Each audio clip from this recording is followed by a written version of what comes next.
Hello, welcome back to my YouTube channel. इसके पहले के क्लास में हमने विटामिन के बारे में पढ़ चुका था और आज के क्लास में हम मिनरल्स के बारे में पढ़ना शुरू करेंगे।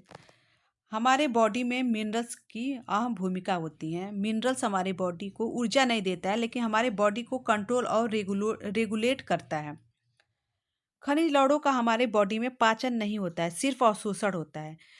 और जो विटामिन, कार्बोहाइड्रेट, प्रोटीन है, उनका पाचन हमारे बॉडी में होता है, अवशोषण नहीं होता है। लेकिन खनिज लवणों का सिर्फ और सिर्फ अवशोषण होता है। खनिज लवण शरीर को हमारे हमारे शरीर को नियंत्रित और नियमित करते हैं। नियंत्रित मतलब कंट्रोल करना और नियमित करना, रेगुलेट करना। खनिज लवण अकार्बनिक रूप में हमारे बॉडी में उपस्थित होते हैं। खनिज लवणों को राख की संज्ञा दी गई है। खनिज लवणों को जलाने पे हमें राख प्राप्त होती है, जिसको ऐश बोलते हैं। और जो कार्बोहाइड्रेट, विटामिन, प्रोटीन होते हैं, उनको जलाने पे राख नहीं प्राप्त होती है। इसलिए हम खनिज लवणों को राख की संज्ञा दिया गया है या देते हैं। एग्जाम में आता है कि राख की संज्ञा किसको दी गई है, तो राख की संज्ञा खनिज लवणों को दी जाती है, ऐश।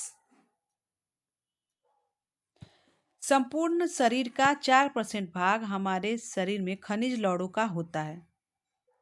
और खनिज लवण हमारी बॉडी में अकार्बनिक रासायनिक तत्व के रूप में उपस्थित होते हैं।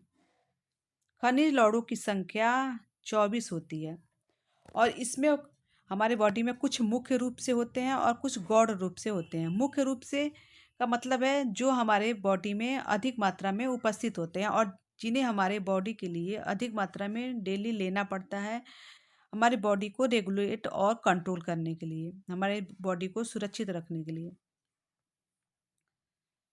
मुख्य में मुख्य को मेजर, मैक्रो, अधिक मात्रा में या बड़ी मात्रा में बोल सकते हैं।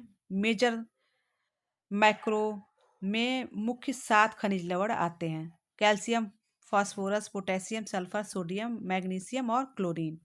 और गौण जो होते हैं वो ट्रेस मात्रा में या माइक्रो मात्रा में, कम मात्रा में पाए जाते हैं। इनको माइक्रो मिनरल्स बोलते हैं। गौड़, ट्रेस माइक्रो मिनरल्स, या लोहा, मैग्नीज, तांबा, cobalt, aluminium, bromine, cadmium, iodine, zinc, ये सब होते हैं। शरीर में खनिज लवण, हमारे बॉडी में खनिज लवण 3 रूपों में उपस्थित होते हैं: सेल्स के रूप में, यौगिक के रूप में और कार्बनिक यौगिक के रूप में। जो सेल्स में हमारे, सेल्स मतलब उत्तक कोशिकाओं में जो हमारे मिनरल्स होते हैं, वह स्वतंत्र रूप से होते हैं। और यौगिक रूप में या 2 मिनरल्स एक साथ मिलकर हमारे बॉडी में रहते हैं, जैसे सोडियम क्लोराइड। जो सोडियम होता है वो क्लोरीन के साथ मिलकर रहता है, वह यौगिक रूप में होता है। और कार्बनिक यौगिक के रूप में, जैसे फास्फोरस है, प्रोटीन के साथ मिलकर रहेगा तो फास्फोप्रोटीन बनाएगा।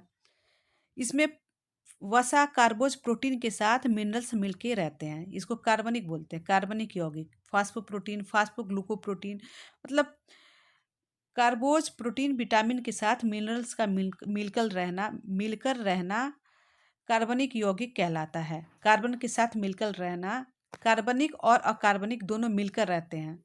सबसे अच्छा एग्जाम्पल है, कार्बनिक और अकार्बनिक मिलकर रहते हैं, उसे कार्बनिक यौगिक के रूप में कहते हैं। फास्फोप्रोटीन, ग्लूकोप्रोटीन, फास्फोग्लूकोप्रोटीन, हीमोग्लोबिन, ये सब कार्बनिक यौगिक के उदाहरण हैं। 4% खनिज लवण का 3 से 4 बट्टा भाग हमारे बॉडी में कैल्शियम और फास्फोरस का होता है। जो टोटल 4% खनिज लवण होता है, उसका 3/4 भाग हमारे बॉडी में कैल्शियम और फास्फोरस होता है। इसमें 3 भाग हमारा कैल्शियम और फास्फोरस होता है और 1 भाग अन्य खनिज लवण होते हैं, जो ट्रेस और मेजर में होते हैं। खनिज लवणों के कार्य, हमारे बॉडी में खनिज लवणों के क्या कार्य हैं? निर्माणात्मक कार्य होता है, बॉडी बिल्डिंग फंक्शन का कार्य करते हैं, अस्थियों के निर्माण में कार्य करते हैं, दांतों के निर्माण हेतु आवश्यक होते हैं, पेशीय, ऊतक व तंत्रिकाओं के निर्माण में हेतु सहायक होते हैं। अस्थियों के निर्माण के लिए हमें कैल्शियम और फास्फोरस की आवश्यकता होती है। धातु के निर्माण हेतु कैल्शियम और फास्फोरस की आवश्यकता होती है। पेशी ऊतक व तंत्रिका तंत्र के निर्माण हेतु सल्फर और फास्फोरस की आवश्यकता होती है। खनिज लवण बच्चों में एक संबंधी एक के अनुपात में रहता है, 1:1 के अनुपात में बच्चों में, और वयस्कों में 1:2 के अनुपात में रहता है। कैल्शियम और फास्फोरस ये दोनों। और जो सोडियम होता है, सोडियम और पोटेशियम, वो एक संबंधी एक रेशियो में रहता है, और कैल्शियम और फास्फोरस एक संबंधी 2 के रेशियो में होता है। ये हो गया निर्माणात्मक कार्य, और ये हो गया नियामक कार्य जो रेगुलेट करते हैं, हमें हमारे बॉडी को रेगुलेट करते हैं।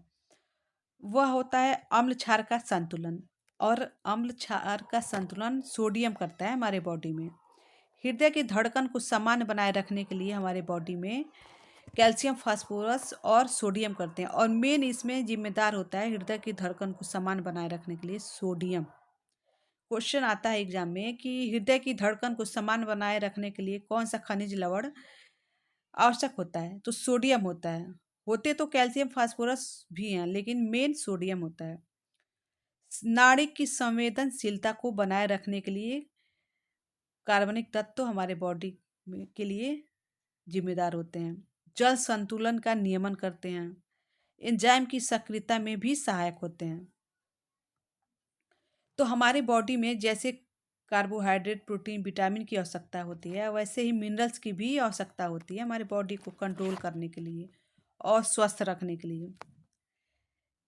नेक्स्ट क्लास में हम कैल्शियम के बारे में पढ़ेंगे। ऐसे ही कैल्शियम, फास्फोरस, सोडियम का क्लास प्रतिदिन चलता रहेगा हमारे यूट्यूब चैनल पे।